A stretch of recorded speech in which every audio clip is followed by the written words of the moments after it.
کیا ہو اگر آپ کی یادیں آپ ہی کی سب سے بڑی دشمن بن جائیں؟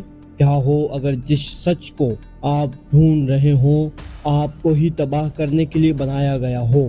آج ہم بات کرنے والے ہیں 2010 کی mind bending psychological thriller Shutter آئی لینڈ کی، ایک ایسی فلم جس کا اختتام آج بھی لوگوں کو سوچنے پر مجبور کر دیتا ہے۔ تو آئیں اس جزیرے کے رازوں سے پردہ اٹھاتے ہیں اور جانتے ہیں کہ آخر سچ کیا ہے۔ کہانی 1954 میں شروع ہوتی ہے جب دو US مارشلز ٹیڈی ڈینیئر، جس کا کردار لیونارڈو ڈی کیپریو نے نبھایا ہے، اس کا نیا پارٹنر چک اول، ایک کشتی کے ذریعے شٹر آئی لینڈ پہنچتے ہیں۔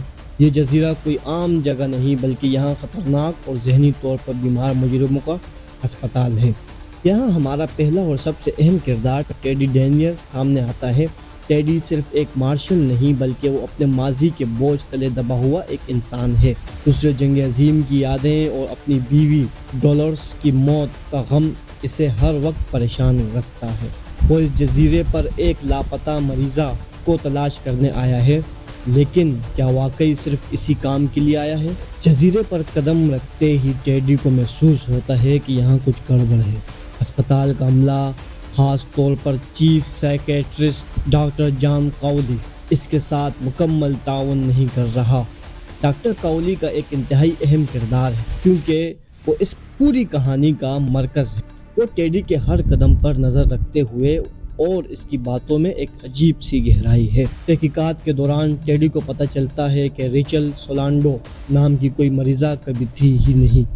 اسے ہر طرف سے مزاحمت کا سامنا کرنا پڑتا ہے۔ گارڈز اس سے عجیب سلوک کرتے ہیں اور اسے لگتا ہے جیسے سب اس سے کچھ چھپا رہے ہیں۔ یہی سے فلم ہمیں ایک سوال پر لا کھڑا کرتی ہے، کیا یہ سب ایک بڑی کہانی کا اصل موڑ تب آتا ہے جب ٹیڈی کو ایک غار میں حقیقی ریچل سولانڈو ملتی ہے، جو دعویٰ کرتی ہے کہ وہ اس ہسپتال کی سابقہ ڈاکٹر تھی اور اسے اس لیے قید کیا گیا کیونکہ یہاں مریضوں پر ہونے والے غیر انسانی تجربات کے بارے میں جان گئی تھی۔ وہ ٹیڈی کو خبردار کرتی ہے کہ ڈاکٹر کاؤلی اسے بھی پاگل ثابت کر کے ہمیشہ کے لیے یہیں قید کرنا چاہتا ہے۔ یہ وہ لمحہ ہے جو دیکھنے والوں کو یقین دلاتا ہے کہ ٹیڈی ایک سازش کا شکار ہے، لیکن فلم کا جادو یہیں سے شروع ہوتا ہے۔ ٹیڈی کو یقین ہے کہ اس کی بیوی کا قاتل اینڈریو لیڈیس اسی جزیرے پر قید ہے اور وہ اسے ڈھونڈ کر ہی دم لے گا۔ اس کا مشن اب ذاتی انتقام میں بدل چکا ہے۔ فلم کا کلائمیکس لائٹ ہاؤس میں ہوتا ہے جہاں ٹیڈی پہنچتا ہے یہ سوچ کر کہ وہاں انسانی دماغ پر تجربات کیے جاتے ہیں، لیکن وہاں اسے ڈاکٹر کاؤلی ملتا ہے جو اس پر وہ سچائی ظاہر کرتا ہے جو کسی دھماکے سے کم نہیں۔ ڈاکٹر کاؤلی بتاتا ہے کہ ٹیڈی ڈینیئر نام کا کوئی مارشل ہے ہی نہیں، اس کا اصل نام اینڈریو لیڈیس ہے اور وہ خود اس ہسپتال کا سب سے خطرناک مریض ہے۔ وہ ایک سابق US مارشل تھا جس نے اپنی بیوی ڈولورس کو اس وقت قتل کر دیا تھا جب اسے پتہ چلا کہ اس کی بیوی نے ان کے تینوں بچوں کو ڈبو کر مار دیا ہے۔ یہ انکشاف کہانی کو مکمل طور پر الٹ دیتا ہے۔ اس کا پارٹنر چک دراصل اس کا پرائمری سائیکیٹرسٹ ڈاکٹر شہان تھا۔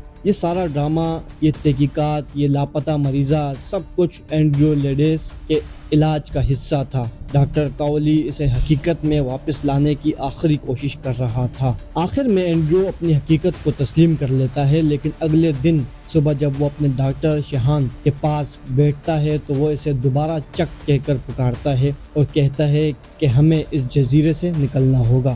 یہ دیکھ کر ڈاکٹر شہان مایوسی سے ڈاکٹر کاؤلی کو اشارہ کرتا ہے کہ علاج ناکام ہو گیا، لیکن جانے سے پہلے اینڈریو ایک ایسا جملہ کہتا ہے جو اس فلم کی روح ہے، which would be worse to live a monster or die as a good man، یعنی زیادہ برا کیا ہے، ایک درندے کی طرح جینا یا ایک اچھے انسان کی طرح مر جانا۔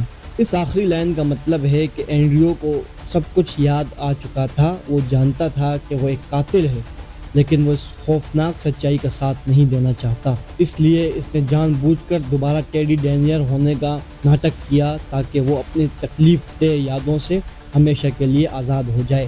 اس نے ایک درندے کی طرح جینے کے بجائے ایک اچھے انسان ٹیڈی ڈینیئر کی شناخت میں مرنے کا انتخاب کیا۔ تو شٹر آئی لینڈ صرف ایک فلم نہیں بلکہ انسانی دماغ، ہم اور حقیقت سے فرار کی ایک گہری کہانی ہے۔ یہ ہمیں بتاتی ہے کہ کبھی کبھی سچائی اتنی تکلیف دہ ہوتی ہے کہ انسان اس سے بچنے کے لیے جھوٹ کا سہارا لے لیتا۔ آپ کو کیا لگتا ہے، کیا اینڈریو نے صحیح فیصلہ کیا؟ اپنی رائے نیچے کمنٹس میں ضرور بتائیں۔